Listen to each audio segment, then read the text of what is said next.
Amin'izao fialan-tsasatra izao, ny tour opérateur Madagascar Touring dia manome tolotra manokana ho antsika rehetra hitsangatsangana any amin'ny Tsingy de Bemara Bekopaka, renirano Manambolo, Tsirobiana ary ny Allée des Baobab.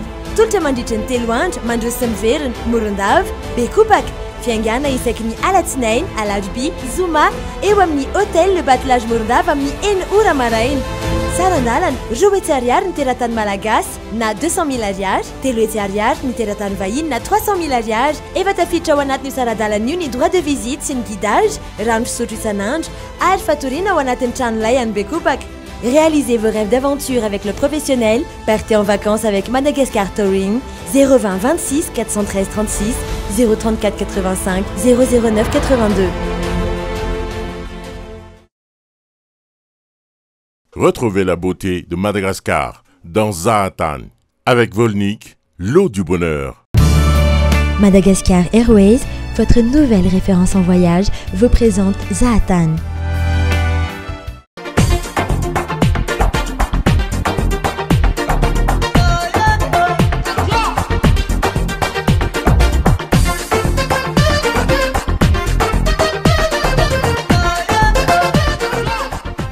Miarahaba antsika mpanaraka amin'ny fandarana Zahatany eny an-tokantrano andray tompoko lasy tompoko vavy ary dia asaina ianao hanaraka amin'ny fandarana trano farany ety amin'ny zaridaina Nandoalo ety amin'ny Il Giardino di Lorenzo izay no misy antsika izany hoe hitondrana ianao fandarana atao anatin'ity fandarantsika androany ity. Il Giardino di Lorenzo moa dia toerana fisakafoanana ety amin'ny zaridaina Nandoalo izay manandratra ny sakafo malagasy izany hoe ny efi malagasy sy ny sakafo italiana ihany koa. Ny volany septembre izay volany hetsika eo amin'ny sehatra fizahan-tany moa no tena ho resahantsika atao anatin'ny fandaharana. Anisan'izany ohatra ny fanatanterahana izany hoe fisila hetsika tao président-tany Paris izay andrasan'i Madagasikara anjara foana isan-taona. Nampiavaka azy tamin'ity taona ity dia teo aloha fiovan'ny toerana satria tao amin'ny Port de Versailles nanatanterahana azy tamin'ity taona 2014 ity fa teo ihany koa indrindra ny fitombon'ny mpandraraha malagasy eo amin'ny sehatra fizahan-tany nandray anjara nampiranty ny tolotra azo omen'ny frantsay izany hoe izy tomana amin'ny frantsay ho avy hitsidika amin'ny Madagasikara moa no tena tanjona amin'ny fandraisana anjara Madagasikara amin'ity top reza ity. Fa ny fafito amby roapolo ny volana septambra ihany koa dia andro raisam-pirenena ho an'ny fizahan-tany na ny journée mondiale du tourisme. Isika eto Madagasikara moa dia mankalaza izany isan-taona fa tamin'ity taona 2014 ity kosa dia ny faha-14 ka hatramin'ny faha-15 ny volana oktobra izao isika eto Madagasikara no ankalaza izany izay atao any Tomasina. Fanorahantsika atao anaty fandaharana ho amin'ny androany dia ny akon'ny fimampiavana izay natao tetỳ Andohalo moa ny faha-telo amby roapolo ka hatramin'ny faha-dimy amby roapolo ny volana septambra lasa teo. Angamba tsy ho be resaka aminao intsony fa ndeha ny fanadihadiana ny tatitra an'izany aminao. Ndao ary.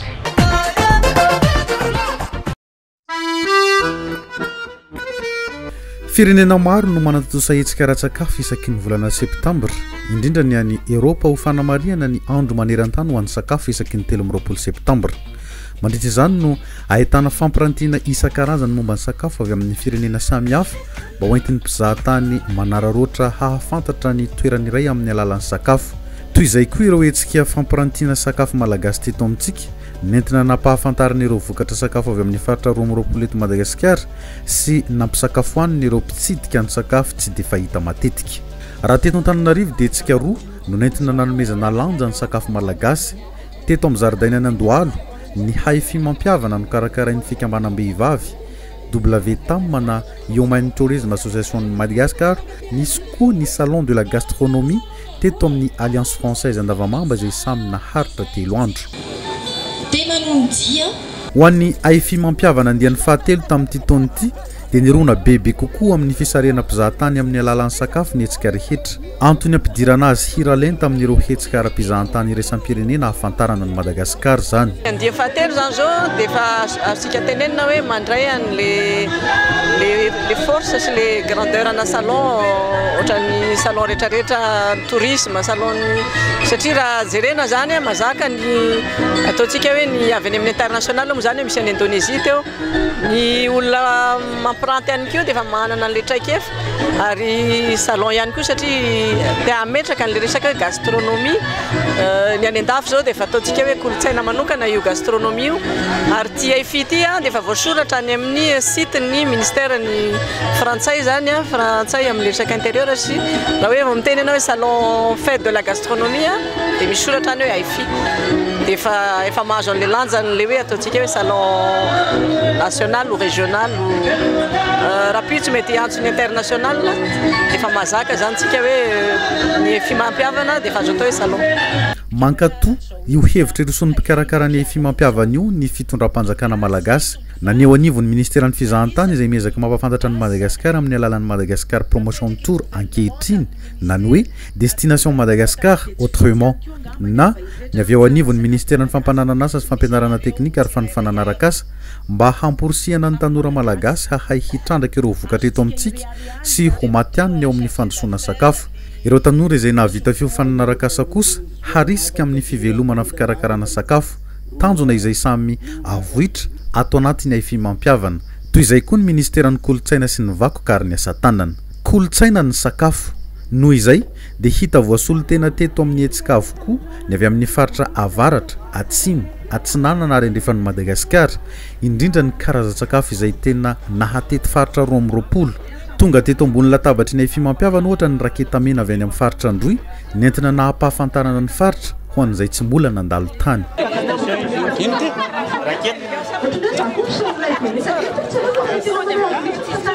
Sakafo malagasy avy amin'ny vokatra rehetra eto Madagasikara izany hoe natoraly tsy nandalo fitaovana fikarakarana sakafo hafa vata fampangatsiahana na produit chimique ohatra no asongadina ato anatin'ny aifi miampy ireo ny fahaiza manao ahazona ilay tsiro tena mampiavaka ny sakafo mahamalagasy tsy mijanona eo anefa ireto matianina mpandray anjara fa azo isarina mpizahatany ambonin'ireo koa ny fahafahana mitsidika ireo toeram-pambolena na famokarana ny vokatra. Nous sommes dans l'agrotourisme à l'heure actuelle parce que les gens viennent dans la région visiter tous les produits et souvent le nord est considéré par exemple la route de la vanille mais à l'heure actuelle il y a la route du coco pratiquement dans le nord puisque toute la région de la Sava beaucoup de gens vont planter le cocotier jusqu'à aller à Diego je dirais. À l'heure actuelle déjà on fait le circuit disons les saveurs de la Sava puisque disons il y a tous les produits comme j'ai dit tout à l'heure il y a le coco mais il y a la vanille il y a tous les produits à base des épices du nord donc rien que dans la région de la Sava on produit pratiquement toutes ces épices là aussi bien donc la vanille, le coco, tout ce qui est à base de girofle, tout ce qui a donc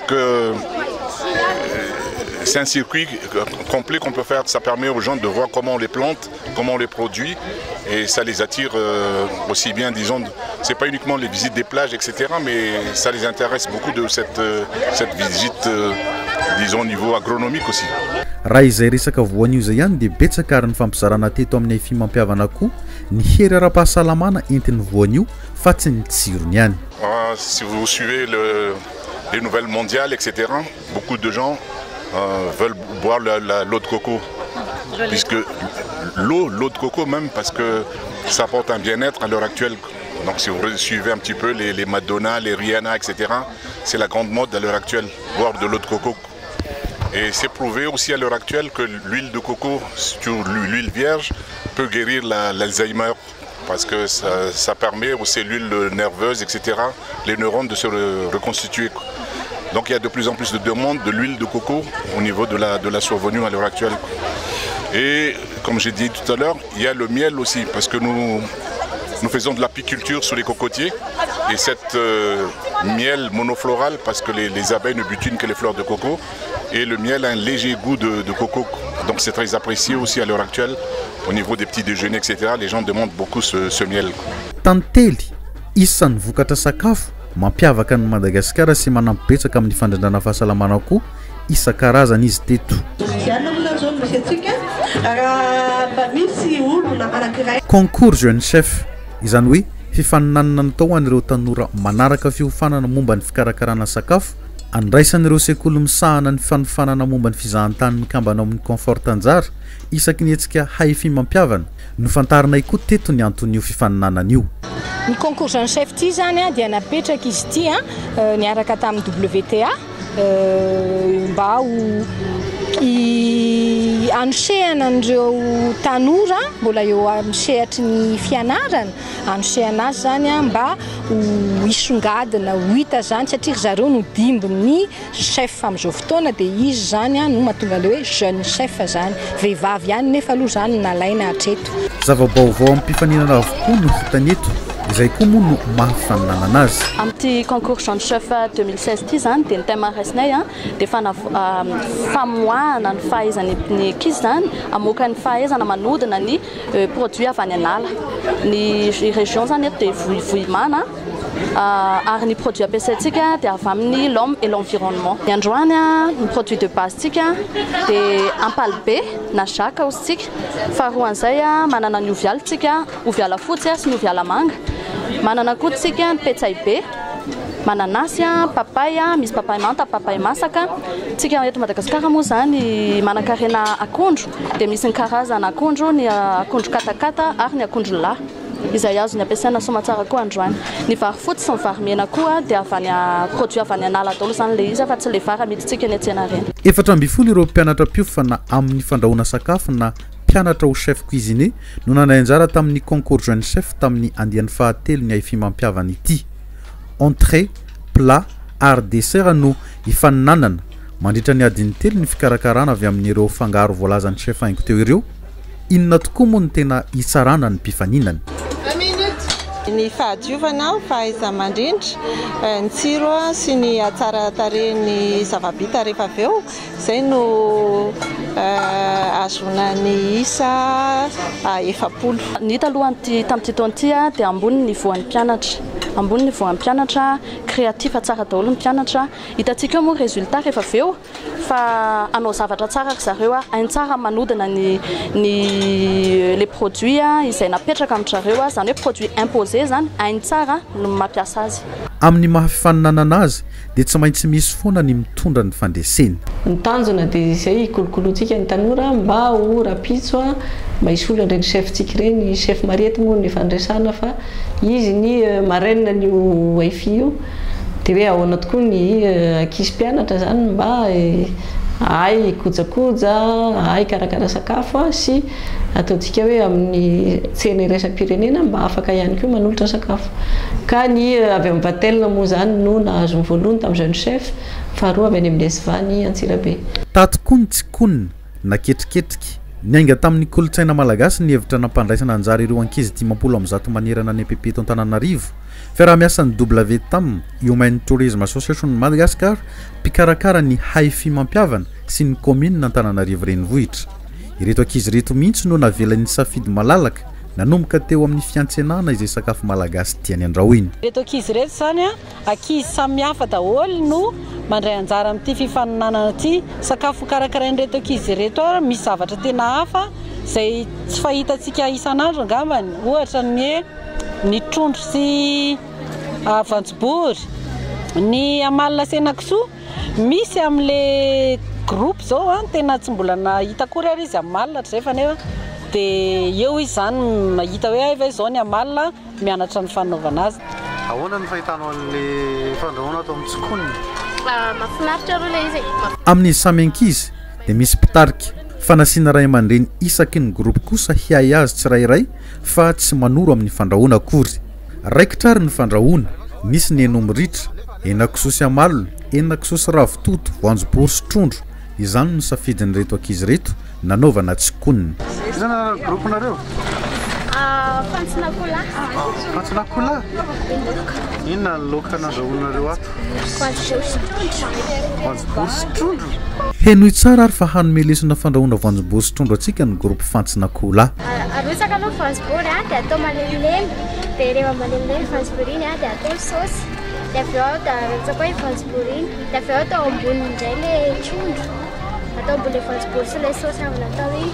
Dia avy eo ampiana andrama ilay sira dia asiana sira, dia ampiana rano. Tsara be zany. Izay zany ny fandrahoana voanjobory sy trondro e. ahoana amin'izay ny fitsarana azy. Misy critère zany efa jerevana hatramin'izay a dia eo ohatra ny hoe ny fahaizandry zareo metsena aloha mahay mitsinjara vola ve mahay mitantana, mahay ve a misy chef de groupe a mahay mitondra an'ireo ankizy eo amin'ny groupendreo, ahoana ny fahadiovany ny vantany, ny fahadiovany fikarakarana ny sakafo, ny fahadiovany toerana manodidina anazy, dia avy eo koa jerevana ny tsirokanina mazava ho azy sy ny fomba nandrahoany azy ve mba misy mba fenitra kely narahana sa dia atao fotsiny ohatran'izao le izy. Tsapan'ny mpikarakara ireto fa miakatra ny fifehezany ankizy ny nahandro malagasy raha noharina tamin'ny 3 taona lasa, nanomboka teo amin'ny safidin'ny fangaro-tsakafo zany. Fa miakatra tsikelikely satria na ny safidin'ny sakafo andrahoana reo arany raha taloha hoe tamin'ny 3 taona lasa hoe ronana nasaina nataony, zao tsika zao efa mampanao azy amalina, tsy ny olona rehetra ny afaka mahandro an'izany a, dia akoatran'izay koa fahavononan'ilay ankizy zany hita hoe efa vombonina miala avy any zareo efa miaraka amin'ny vilany, ny vilia, ny sotro efa tomombana zany e, raha tamin'ny voalohany tsy fantany koa hoe inona ny zavatra tokony hoentiny. Mazava ho azy moa fa nahazo fanomezana sy maro-pakasitrahana izay nahazo sitraka tamin'ny mpitsara. Groupe ny tsy lany 5 lahy zany nahazo an'le loka ihany koa. Mariny taona zany dia loka namisy nameny ny commune urbaine Antananarivo resaka kojakoja lakosia, fatapera DS, nisy vilany, nisy koa avy tany amin'ny BIG, donc Société Malgache de Boisson, izay nanome jus, tao ny indonésiana ihany koa nanome paty, be da be ny loka tao ny kit scolaire nameny UNESCO, Commission nationale teto Antananarivo, ka nahazo entana be da be mihitsy ny ankizy ary misy hotsarofany. Moa ny ambiny koa zany amin'ny herinandro ity dia misy manasa an'ireo ankizy ireo any amin'ny hôtel anankiray eto Antananarivo, any amin'ny C hôtel, dia andeha iresadresaka ampijerena azy koa ohatran'izy zany hôtel zany, ohatran'izy zany restauration zany a, misana an'izy fizahantany, dia ampitsangitsangana ireo ankizy ireo zany mba hitazana sy hijery.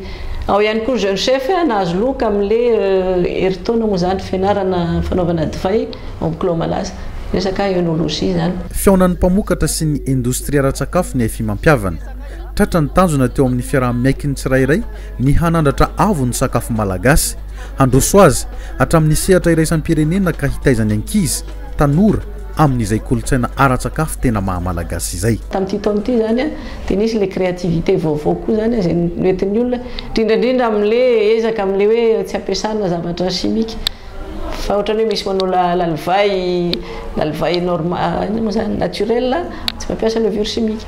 Teo zao branchel bio nampiseho an'izay ihany koa. Tao moreny fary reny dia tonga dia naturel fa tsisy zavatra fanampiana. Miezaka daholo zany miezaka amin'ity resaka bio ity ny rehetra. Ao koa moa fahadiovana miakatra ny kalitao, izay no tena mahafapo anay indrindra. Ary miakatra trano koa zany moa araka teneniko teo mety vitsy namangy nitsidika. Fa le olona tena nandany vola sakafo nanandrana nanao kibotsena, ka izay tena nitanjona hoe ahoana anaovantsika kibotsena. Ndray andro tokoa moa tsy afaka atao hoe vary mitsangany reny mba ho jifain'ny vazaha ny gasy, izay nitanjona hoe hanomezana asa, hanomezana vola na ho an'ny vehivavy moa zany na ny ankizy tanora izay misandratra. Fotoana toy izao koa no ihaonan'ireo matianina sy mpandrahara ara-tsakafo, indrindra ny mpifanerasera eo amin'ny sehatry ny fizahantany. Dia sorana manokana eto moa izay rehetra tao ny ministère ny tourisme moa ny ary, ministère ny kolotsaina, mairie ny Antananarivo mera mihitsy ny tena nanolo tena be, natolo-tanana betsaka mihitsy ny fanampiana, sady nanome ny jardin ny Andohalo, tao ny MV, NTD, National Tourism Development, so ny SIPS, ny Chauvigny moa zany, jama indrindrandrindra koa ny jama izay hatramin'izay dia nanolo tanana foana amin'ny groupe Vizar, GG Construction moa tao ihany koa, nanampy nareo mpanao gazety, ny presse rehetrarehetra zany tsy akanavaka, izay tena nanome tanana tokoa ary nanome vaovao moa zany. Dia sorana ny participant rehetrarehetra, tsy adino zany chef Mariety izay nanana ny stand AFI tao, vonona lalandava koa, ary zay ataoko hoe amin'ny taona ho avy mety hiova kely izy satria ataontsika koa ny ametrahana le label hoe AFI, mba apetraka koa zany hoe le sakafo malagasy mba misy rafitra ametrahana le izy.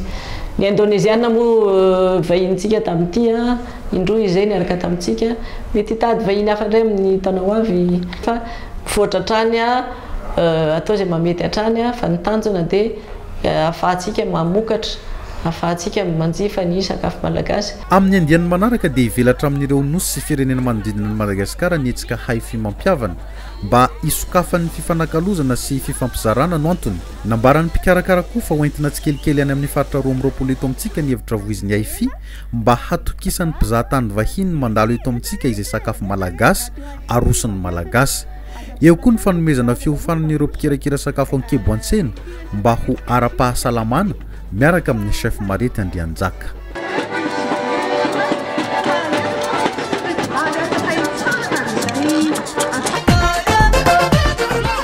Araka ny nanarahantsika azy teo dia mampanantena sady mikarakara ny hetsika fimampiavana ho amin'ny taona manaraka. Izay raha teo moa eto amin'ny fandarana zahatany dia miezaka hatrany mitondra aminao ireny hetsika eo amin'ny sehatra fizahantany ireny mba ahafahanao mahafantatra sy mankafy ihany koa izany sehatra fizahantany eto Madagasikara izany. Tapitra eto ny fandarantsika ao amin'ity anio ity isaorana ireo niara-niasa taminay nanatotofosa ny fandarana anisan'izany Madagascar Tourisme, Madagascar Heureuse, ny Rano Volnique, eo ihany koa Yannick Beauté taresin'ny taovolo tsy adino ihany koa ianareo mpijery sy ny mpiara-miasa rehetra eto amin'ny televiziona malagasy.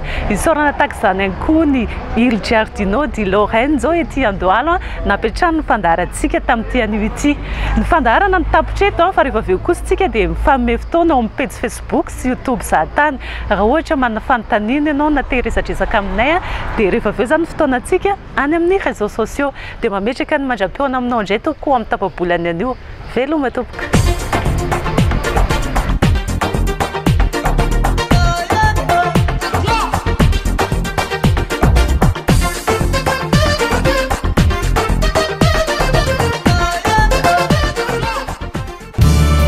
Madagascar Airways, votre nouvelle référence en voyage, vous a présenté Zahatan. C'était Zahatan avec Volnique, l'eau du bonheur. Bon ben je vais partir là. Ok. C'est bon là? Ouais. Pas de bisous? Non, ça va. Rejoignez Annick Beauté, spécialiste en coloration, coiffure d'événements, tissage, coiffure pour hommes, pack mariage. Oh, pas de bisous? Non, ça ira. Voulez-vous être une femme sublime, attrayante et sûre de vous? Mon secret, Annick Beauté. N'hésitez plus, affirmez votre personnalité chez Annick Beauté. Annick Beauté, notre secret.